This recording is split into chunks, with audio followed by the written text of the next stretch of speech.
Thank you.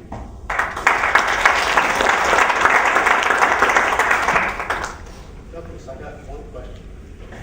How did you know that the horses know that they're on the table? I could tell you that, but I'd have to kill you. I don't. What we did actually was we took professional equestrian people who do that for a living, and we took them as consultants, and they knew. So you have to consult an expert for some things. You know, for newts or horses, that's not really what we normally do. So we consulted an expert, but it works. What you saw in the film was the test day, because we ran an equestrian event about 3 months ago, and then put it all back in the box, and we're currently at the moment just unpacking that box and putting it back for the real event. So we tested all of that to make sure it works.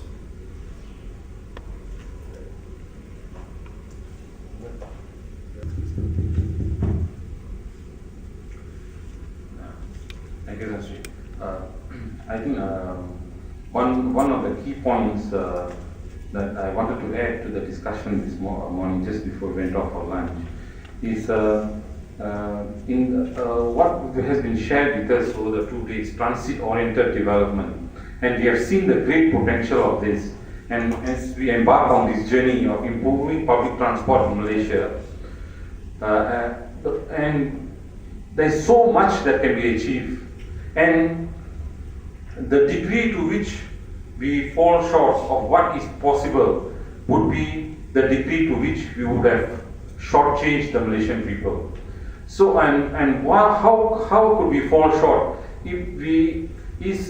One of the critical areas we have seen is the first and the last mile and the potential of that. And I'm happy that in the last 6 months that I have been with SPAD, my most frequent visits have been to the Director of Town and Country Planning, and to the DG of Local Government, and also the MOU we want to sign with them, MOU of cooperation. And I think our cooperation with them is going to be most critical, and I hope the DPKL rep is still here, but we were discussing this point this morning, that you are going to be our most critical and key partner in this engagement. And we will really need to be almost like twins in implementing this project, because if we fail to fully engage you on board every day of the year, and literally at every hour of the day, I think we will not be able to achieve what we want to achieve. And there are very, very small things, Tansri. For instance, this morning I came on the monorail, and one of the things I noticed on the monorail, our signage is pretty bad at the stations. There's only one sign to say this is Santua station or Imbi station. Unlike the LRT, where the signage is very good, and ERL, the signage is very good, I think on the monorail we'll need to improve that. There's a lot of advertising, that's okay. But in between the advertising, we need to tell people that which station this is. And the passengers are all sandwiched, and a lot of them are standing. You can't really tell where you are with such poor signage there. And the other thing is, another small thing to give an example. When I got on from the monorail, to cross, it is not a zebra crossing, it is a pelican crossing, and it is good the policeman was manning the crossing, but he was only manning it to facilitate the cars to move. And the pedestrians were almost 200 of us waiting at the crossing. And this is it. We have been planning for the car. Okay. Yeah, and so the first and last mile, I think, is a very, very important area, and we really need to engage our partners on this. Thank you. Things that you want to put to boost our Mr. Ransbottom or Mr. McCormick? Ada beberapa persoalan. Norma sila, after Norma. Saya Sabri daripada Prasarana. My question is about the Olympics transportation plan. I expect during the day itself and so on there will be a major transportation exercise that have to manage all the customers as well as the participants. Is there something that you can explain? Yeah, I'll explain very briefly. there is a complete explanation of how the transport for the games will work. But very briefly, we've spent about £1 billion upgrading our railway system to get to Stratford. Stratford was nowhere, now it is somewhere, and you can get there. We ourselves did about £200 million worth of work on that. Three things. We rebuilt the North Line and re-signalled it at 100 million for us with our partners Network Rail. It was about £500 million to do that. We've extended the DLR, the Docklands Light Railway, which is a railway that has been so successful we've had to rebuild it about 3 times in the last 10 years. We started with 3 cars, we now have 6 cars. We've had to lengthen all our platforms. We've had to do all sorts of things, been very successful. And the third thing we did is we built a cable car across the Thames at the O2 Arena so that you can get from Excel, where the table tennis is, to Greenwich Park, where the horse riding is, without having to do a great walk round. On the roads, and the tube network. The tube network is the greatest worry because whilst we have put new trains on and we've extended some stuff, the tube is still in a state of reconstruction, probably another 10 years to catch up on the underinvestment in the tube network in London. And on the roads, what we have done is we've created an Olympic lane. Very controversial. It will cost me £135 every time I stray into it. But basically for participants and VIPs, there is a lane that is set aside for only them to use that runs from Heathrow all the way to the games and to the north and south venues. That in a very quick nutshell is the strategy. The detail of that you can read I recommend TfL, Transport for London website, and the detail you will find there, but that's a very broad overview. I hope that's... Can I just add to that? Hello, Andrew Hodgson, and we spoke yesterday about pedestrian movement. I was quite lucky in that we undertook the forecasting for every single spectator and workforce movement on every day of both the Olympics and Paralympics. So we estimated where in the world they were going to come from, how they were going to arrive, what time they were going to arrive, where they were going to stay, what type of movement they would make, when they would arrive at every single venue, and we modelled every single one of those permutations. So that fed everything from the design of the venues. We worked with government agencies such as the Health Protection Agency so they could understand what new diseases might be introduced to the country with all these new people arriving. We worked with the border force to understand what sort of issues might be there, with the Home Office, with the police. So we underpinned all the work that went into the forecasting of both the main events. And the website that Douglas was referring to is called getaheadofthegames.com. So all one word, Get Ahead of the Games. And when you look at that site, you'll see an interactive map. And that's a map of the tube the metro network and the overground network. And you can click on each of the stations and it will tell you how bad that station is going to be at that time. That's how fundamental it is, because clearly the rail infrastructure that we have is based on day-to-day movements. You add 700,000, 800,000, 900,000 extra people in a day to that network, it's not going to work as well as you'd expect it to. So we also talked to between 200 and 300 companies across London and helped them develop their own plans on what they'll do on every single day. So whether or not they suggested to their staff to stay at home, that they retimed all their logistics so they appeared at different times of the week, so then they weren't left wanting of supplies. All of that type of analysis and advice that we gave to those companies. So it's that website called getaheadofthegames.com, and the information you see there, that's come directly from the work that we did. Okay, thank you very much for the intervention. Yeah, it's very interesting, and thank you for sharing this overview of how you manage this big project. So I guess a lot of money is invested for these Olympic Games, billions of money. My first question is, what do you actually evaluate what is the economic activities benefit arising from this, and also the return of investment from the public or the private perspective? That's my first question. The second question is, what happens after that, after this Olympic this time? just state your second question? The second one. The second question is what happened after Olympic is over? Legacy, the legacy question. First question. The Financial Times on Tuesday stated, Prime Minister has stated, there will be a £13 billion benefit arising from the Games, which is a £3 billion surplus because it's cost us about £10 billion to put them on. So net benefit £3 billion. I have no idea whether those figures, the fact that the Prime Minister said it and it's in the Financial Times, that's as good as it gets for me. So I can't verify those figures, but that's the public information as I understand it. When it's all over, all the temporary stuff will disappear, and Wimbledon will become Wimbledon, and Lord's will be a cricket ground again, etc., etc. Except for the permanent venues. So the Olympic Park will be a park. The venues will then be used for the good of the community in East London.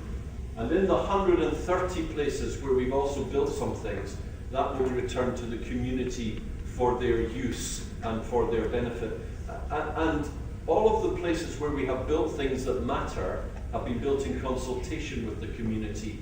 So that it's not just a white elephant. Dr. Kruger's talked about white elephants. Actually, what we've done is we've invested our money wisely so that our society is better. And what we have done is we have regenerated a poor part of our city 10 years in advance of when we might otherwise have done so. Olympics over, what happened to that transportation? I mean, you invested so much money. How do you justify the economic return to that? The transportation. There's a scheme from Bedford to Brighton. It's called Thameslink. It's £5 billion, and what that will do is that will move people from north to south across London. That's a permanent arrangement. We're already struggling. So in the middle here, you've got the tube that does various things, but we're already struggling with that. So this creates a new transport corridor that's permanent. We're currently building, and we're building it not for the Games, we're building Crossrail. Crossrail is a £15 billion project that moves people from Maidenhead in the west to Shenfield in the east. So on long-term policy, we have a north-south major transport route and an east-west major transport route. And then what we did for the Games was we took a line that goes from here round to here, and we improved that. Now we spent, I think North London Line in total, Nigel, was about £500 million we spent on that. And then Docklands Light Railway, which fills in local transport there, we've probably spent another £1.5 billion upgrading all of that. But what that means is, if you go to Canary Wharf, which is the new financial centre with the tower and all the rest of it in Docklands, today we cannot get any more people there. We physically can't get enough people on the trains. There isn't enough capacity. When we finish this and that and this, that allows London to grow. So just this morning, as you were saying, today, 2010, 6 million people, Kuala Lumpur, 10 million by 2020. We are about 9 million people today in Greater London. 2020, we will be 12, 13 million. And what we've built, and we've used some of the Olympic to do, is to invest in permanent, so that the growth, the capacity for future growth is in our system. So that's been kind of the underpinning assumption around that. So it's not that we've created we just finished recently Mecca Metro for the Hajj footfall of 70,000 passengers an hour. It will run for the Hajj, and then it will sit and do nothing for most of the time until the next Hajj. We haven't built it like that where it will just be mothballed. It becomes part of the permanent transport infrastructure for the Games. I think if I could just add as well, we also did a lot of the public transport planning for the ODA. So we advised them on event time overlays.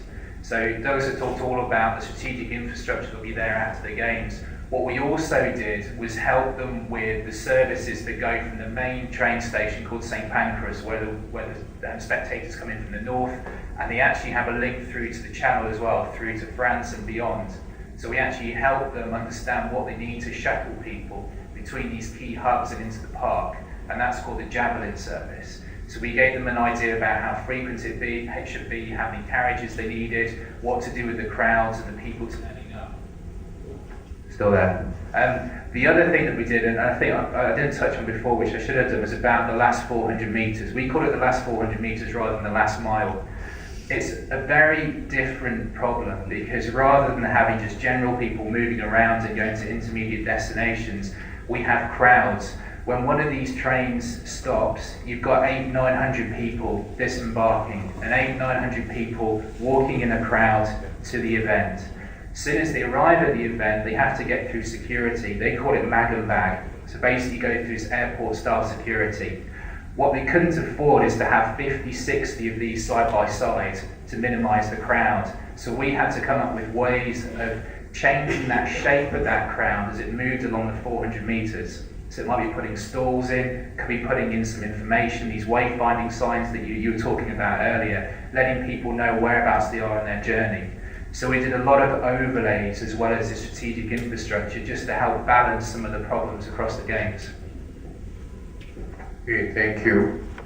We would like to really express our appreciation and gratitude to the excellent team from Atkins, led I think by your Professor Dr. Kruger, and I think all of you have been very passionate and committed, and there's a lot of lessons learned for us, and I think I was very much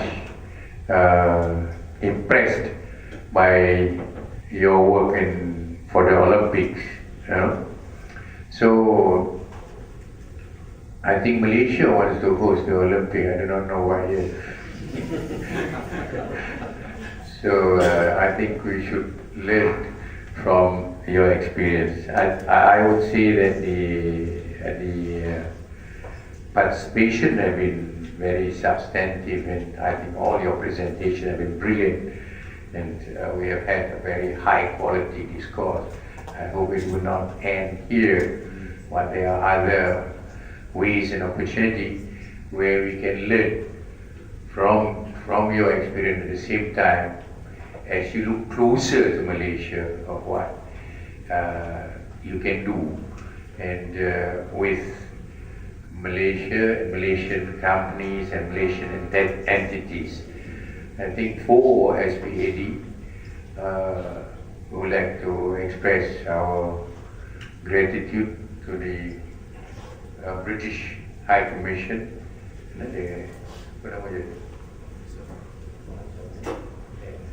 Oh God, I thought she was part of a Malaysian team, really. So there's that for hard work and I think tremendous commitment to make it possible for all of us to finalize all the programs. Yes, I was told her counterpart in this particular that has worked equally hard is on our side, is Natasha, and I think all the other teams from SPAD. So I hope it is you will not regret the hard work. Only the hard work just begin.